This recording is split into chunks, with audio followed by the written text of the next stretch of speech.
ठरलं तर मग या मालिकेत प्रेक्षकांनो असला भारी जबरदस्त असा ट्विस्ट येताना आता आपल्याला पाहायला मिळणार आहे. फायनली खूप दिवस झाले या प्रियाला पूर्ण सुभेदार कुटुंबाला जे काही रहस्य सांगायचं आहे की ती अश्विनच्या बाळाची आई होणार आहे. फायनली आज तो दिवस उजडलेला आहे आणि ही प्रिया थेट डायरेक्ट या सुभेदार कुटुंबियांच्या घरात येऊन आलेली आहे आणि तिने सगळं काही सत्य संपूर्ण कुटुंबियाला सांगितलं आहे. पण यावर अश्विनने काय केलं, कसा रिॲक्ट झाला हे खूप पाहायला मजा येणार आहे. संपूर्ण सुभेदार कुटुंबाला जेव्हा या एवढ्या मोठ्या रहस्याबद्दल कळलं तेव्हा अश्विन, अर्जुन आणि घरातले सगळे कसे आणि कसं काय बोलतात हे पाहण्यासाठी तुम्ही हा संपूर्ण व्हिडिओ शेवटपर्यंत पहा. म्हणजे तुम्हाला सगळं काही मस्तपैकी कळून जाईल. तर मग प्रेक्षकांनो, घरामध्ये छानपैकी सायलीच्या चोरवटीचा कार्यक्रमाची जय्यत तयारी झालेली असते. पूर्णा आजीने मात्र सायलीचं कोडकौतुक करायची एकही संधी सोडलेली नसते. पूर्णा आजी आपल्या सायलीला बोलावून घेते आणि तिला छान एक सोन्याची चैन गिफ्ट म्हणून देते आणि बोलते की ही खरं तर माझ्या तन्वीसाठी बनवली होती, पण माझ्या लेखी आता तन्वी तूच आहे. तू माझ्या आजारपणात अगदी तन्वी म्हणूनच माझी काळजी घेतली, म्हणूनच मी तुला ही माझी चैन देत आहे. आणि इकडे सायली विचार करत असते, पूर्णा आजी तुम्ही सायलीवर खूप प्रेम केलं, तसंच मी जेव्हा तन्वी आहे हे कळेल तेव्हा तुम्ही माझ्यावर किती प्रेम करणार. आणि या सगळ्या सुंदर विचाराने इकडे आपली सायली खूपच मनोमन खुश झालेली असते आणि पूर्णा आजी जे काही तिचे लाड कौतुक करत असते ते सगळं सगळं इकडे सायली आता करून घेत असते आणि सायली, पूर्णा आजी खूप आनंदात सुंदर असे सुंदर क्षण इथे तयार करत असतात. दुसरीकडे अस्मिताला मात्र फक्त इंटरव्ह्यूचं काय झालं, जॉबचं काय झालं या विचाराने एकदम असं हलवून टाकलेलं असतं. अश्विन अस्मिताला विचारायला जातो, पण अस्मिता काहीही उत्तर अश्विनला असं देत नाही. मग हे सगळेजण फक्त आपल्या सायलीच्या चोरवटीच्या कार्यक्रमाची इकडे जय्यत तयारी कशी करायची, काय करायचं या सगळ्याला लागलेले असतात. इकडे आपली कल्पना सगळ्यांना सूचना देत असते की तुम्ही ही माळ तिथे लेवा, ही तयारी झाली का, अगं विमल ते केलं का. आणि इकडे प्रतापही बोलत असतो, आजीबाई खूपच जोरात आहे. पण अर्जुनचं मात्र इकडे अलार्म वाजलेला असतो. अर्जुन लगेच ज्यूसचा ग्लास घेऊन आपल्या सायलीजवळ गेलेला असतो. आता इकडे सगळेजण मस्तपैकी अर्जुनची थट्टा करत असतात. झालं हे अर्जुनचं सुरू, चला अर्जुनचं घड्याळ वाजलेलं आहे, सायली वहिनी ज्यूस प्यायची तयारी झालेली आहे. आणि सगळेजण अर्जुनची छानपैकी इकडे मस्तरी किल्ली उडवत मोठ्याने मोठ्याने हसू लागलेले असतात. अर्जुनही ही सगळी मुवमेंट एकदम छान एन्जॉय करत असतो. अर्जुन बोलतो, तन्वी तू काय करत आहेस ग. तेव्हा सायलीला खूप आनंद होतो आणि ही दोघेजण मिळून छानपैकी हारांच्या माळा बनवत असतात. तेव्हा अस्मी बोलते, अर्जुन तुला काही हारांच्या माळा बनवता येणार नाही, तू फक्त सायलीला फॉलो कर. तेव्हा सायली एकदम छान गप्पा मारता मारता अचानक अर्जुनला इकडे बोलून जाते की काय अरे अर्जुन, आपल्याला देठांच्या माळा नाही तर फुलांच्या माळा बनवायच्या आहेत.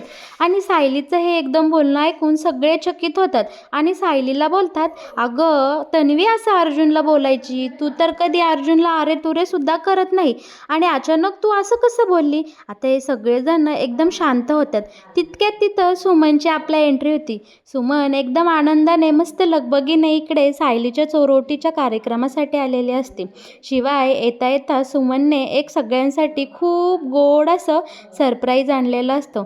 सुमन आता हसत हसत म्हणते की मी तुमच्यासाठी एक सरप्राईज घेऊन आलेले आहे. आणि सगळेजण आता तिकडे दाराकडे नजर लावून बसलेले असतात. तर पाहते तर काय, आता राकेशची एंट्री झालेली असते. बरं का प्रेक्षकांनो, आपण जो कोणी सुभेदारांच्या मुळावर उठलेला असतो तो दुसरा तिसरा कोणी नसून राकेश असतो. राकेश हा सुमन आणि नागराजचा मुलगा असतो. नागराजने एकदम काहीतरी खोटं सांगून इकडे राकेशला बोलावून आणलेलं असतं आणि राकेश मनामध्ये सुभेदारांविषयी राग ठेवून त्यांच्या घरात आता एंट्री करतो आणि बोलतो की हे सगळे मूर्ख सुभेदार माझं एवढं कोडकौतुक करत आहे, माझं स्वागत करत आहे, पण त्यांना माहीत नाही की मीच त्यांचा सगळ्यात मोठा दुश्मन आहे आणि त्यांच्या घरावर संकटे घेऊन मीच आता ह्या तुमच्या घरामध्ये एंट्री करत आहे. पण इकडे सगळेजण खूप खुश झालेले असतात. प्रतिमा, अर्जुन, सायली, प्रताप, कल्पना सगळेजण छानपैकी इकडे आता राकेशचं स्वागत करतात. घरामध्ये छान त्याला असं आपलं समजून एंट्री देतात. पण हा राकेश मूर्ख मात्र मनामध्ये कपट ठेवूनच सुभेदारांच्या घरात घुसलेला असतो. सुमनलाही खूप आनंद झालेला असतो, कारण तिचा मुलगा खूप दिवसातून इकडे भारतामध्ये परतलेला असतो. इकडे सगळेजण प्रताप तर अगदी त्याला आपलं समजून म्हणतो, "अरे राकेश, राहू दे रे, तू काही काम वगैरे करू नको. खूप दिवसातून आला आहेस ना, चल आपण गप्पा मारूयात." अर्जुनही बोलतो की तू खूप चांगला वकील आहेस, त्यामुळे लवकरात तू छानपैकी प्रॅक्टिस इथेही सुरू कर आणि तुझा बस छानपैकी इकडे आपल्या भारतातही बसव. आणि हा राकेश एकदम गोड गोड बोलून सगळ्यांसाठी सुंदर सुंदर गिफ्ट्स घेऊन आलेला असतो. त्याने एकदमच सगळ्या सुभेदार कुटुंबियांचं छानपैकी असं मन जिंकून घेतलेलं असतं.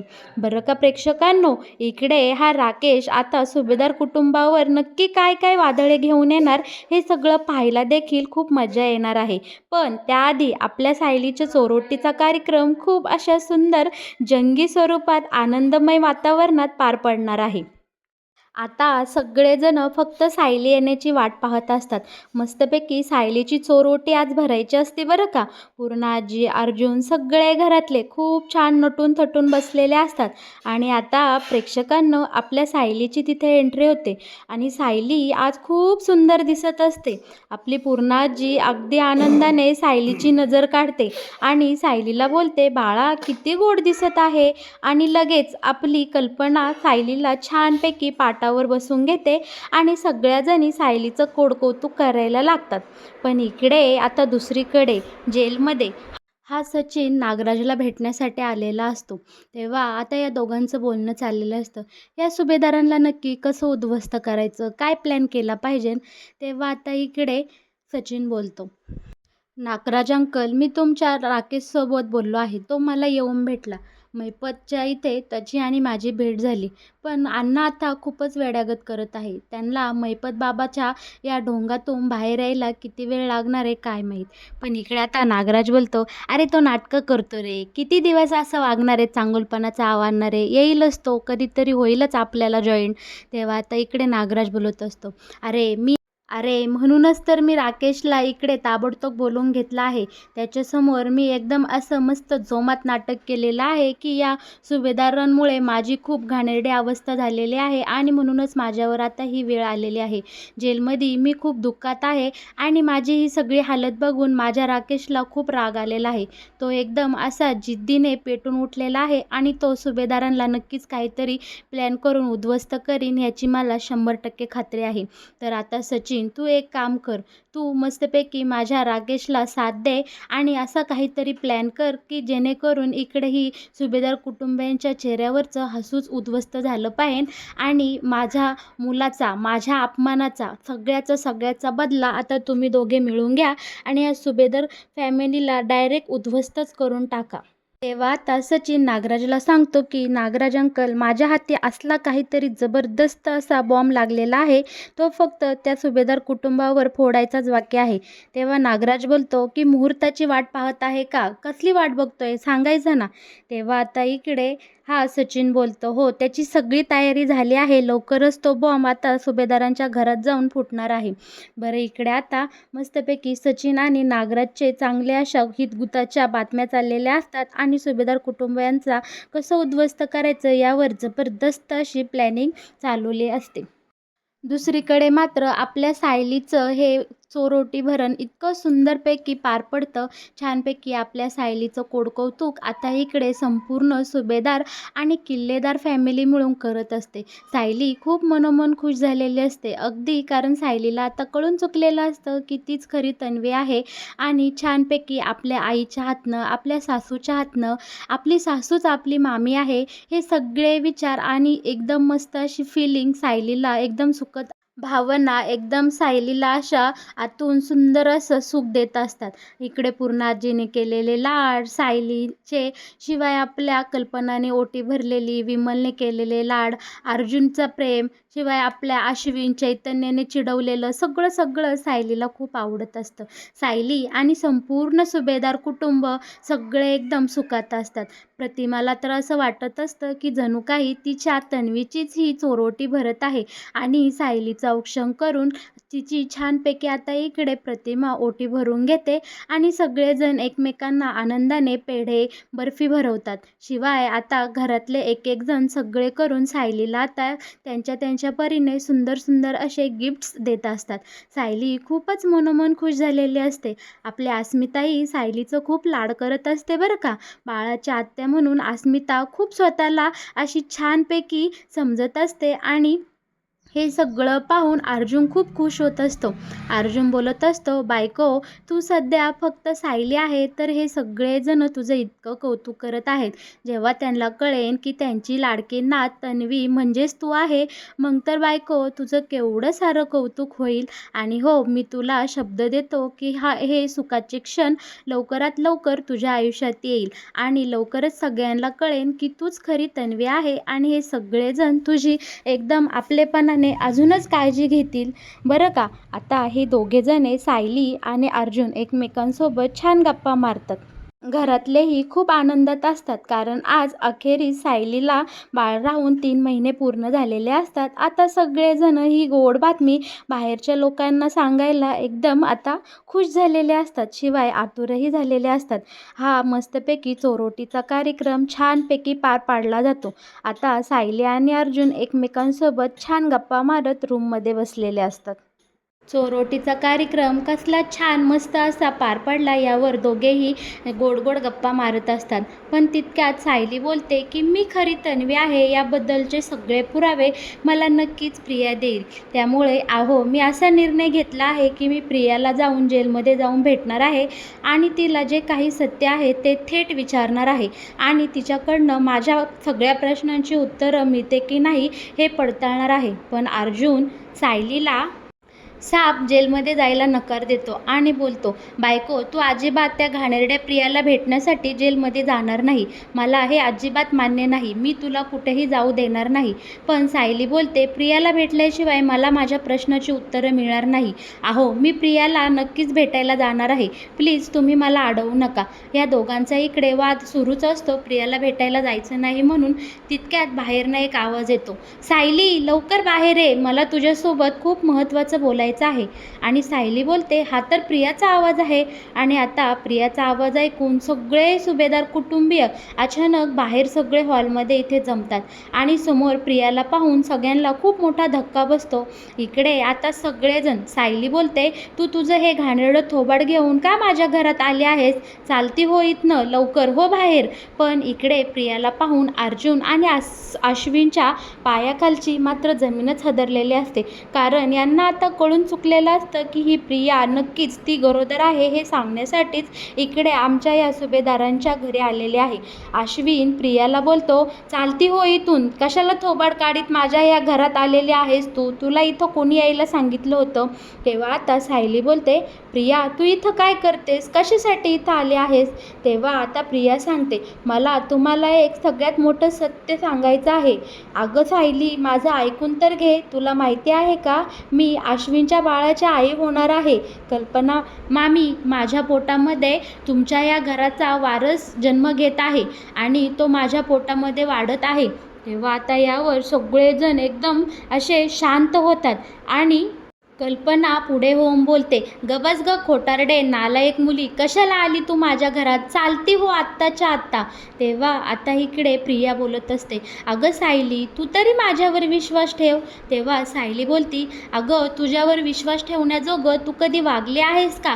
खोटारडी कुठली, चालती हो माझ्या घरातून आणि आम्हाला अजिबात खोटं नाटं सांगू नको की तू अश्विन भाऊजींच्या बाळाची आई होणार आहे. तेव्हा प्रिया इकडे पोटतिडकीने सांगत असते, अगं मी एकदम 100% खरं बोलत आहे. तुम्हाला खोटं वाटत असेल तर तू अर्जुनला विचार. अर्जुनला हे सगळं सत्य माहीत आहे. अर्जुनने तुझ्यापासून का लपवलं हे सगळं? विचार अर्जुनला. आता अर्जुन मात्र पेचात पडलेला असतो आणि सगळेजण अर्जुनकडे एकदम टक लावून पाहत असतात.